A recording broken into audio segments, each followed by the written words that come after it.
এখন রাত 8টা মতো বাজে। ডিউটি শেষ করে আমরা চলে এসেছি কলেজ মোড়ে।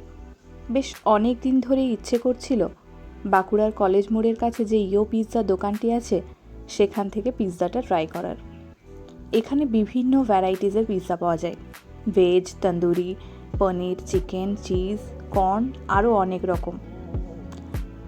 তবে আমরা আজ এগুলোর কোনোটাই ট্রাই করব না।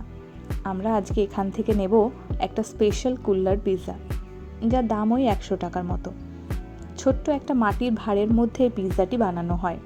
পিৎজার বেসটা ছোট ছোট টুকরো করে কেটে তার সাথে কর্ন, চিকেন আর কিছু ভেজিস আর বেশ অনেকটা চিজ দিয়ে ভালো করে ভরে গ্রিল হওয়ার জন্য ওভেনে 5 থেকে 10 মিনিট দিয়ে দেয়। তারপর টমেটো কেচাপ আর একটু মেয়োনিজ দিয়ে গরম গরম সার্ভ করে এই কুল্লার পিৎজাটি।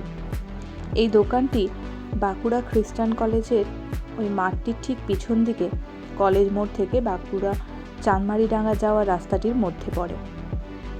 যাই হোক, তোমরা যারা বাঁকুড়াতে থাকো একবার হলেও এই পিৎজাটা ট্রাই করো, অসম্ভব ভালো ছিল খেতে। যাই হোক, আমি আজকের ভিডিওটা এখানেই শেষ করছি। তোমরা জানিও ভিডিওটা তোমাদের কেমন লাগলো। টাটা সকলকে, ভালো থেকো, সুস্থ থেকো।